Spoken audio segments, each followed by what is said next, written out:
If we look back through time, there's always been this desire to get a higher picture.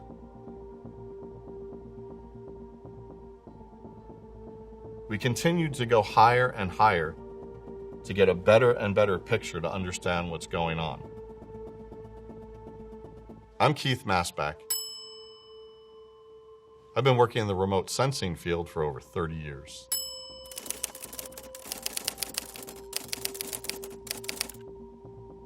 Today I'm going to share with you just a few tips and tricks on how to look at satellite imagery. The coordinates are in the description if you want to follow along.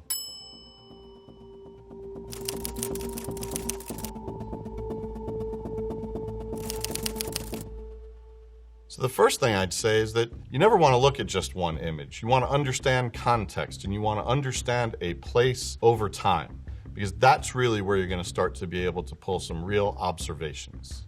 The benefit of looking at some place over time is you're being able to see patterns, you're being able to see progression.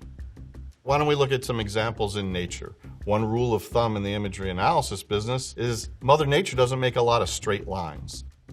So your eye as an imagery analyst immediately goes to anything that looks perfectly straight. Another example is deforestation. Again, that's man-made activity that comes really clear on remote sensing, especially from space. Man tends to cut things in very clear patterns, so you see sort of football field size pieces disappear at a time. And it's very easy to see, despite whatever a country or a region or a company might be saying they're doing, it's pretty easy to call them out. So one case I might point to is what's going on in the Arctic and the retreat of glaciers.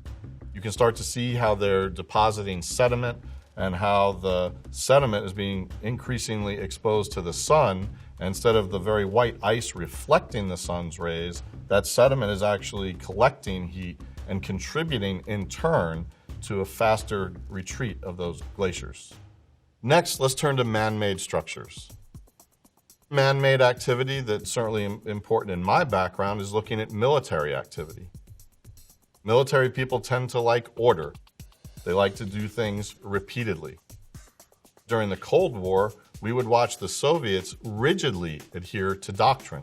They would always assemble their forces in the same way. And in fact, today even, the Russians still tend to do that. We're seeing very similar patterns to what we saw when they invaded Crimea several years ago. Their signature pieces of equipment, their signature activity, the way they rail load and move their forces, the way they're parked, the way they're aligned. These patterns are very easy to spot. Another sort of sad example of being able to use remote sensing in a very powerful way was in Darfur. While the government was claiming that nothing was going on, they were very effectively keeping the press out of the country, but Amnesty International and other organizations were able to bear witness from above. So again, through this idea of looking at images over time, non-governmental organizations and governments were able to look from above and see wholesale that villages were razed and burned, and that was clear indication that a genocide was underway. An interesting enigma for national security, for human rights, is taking a look at Korea. When we get a defector who comes across and wants to talk about the re-education camps, we can show them images from space and they can share with us. What are they seeing? How is the camp laid out? What happens where? And once we can understand that from someone who's been there, that allows us to understand that pattern. And then we can look in other parts of the country and identify, unfortunately, the spread of these facilities.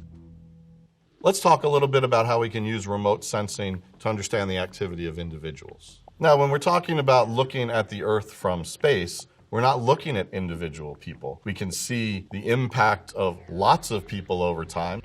Something like Burning Man is absolutely easy to spot from space. It has a very clear pattern.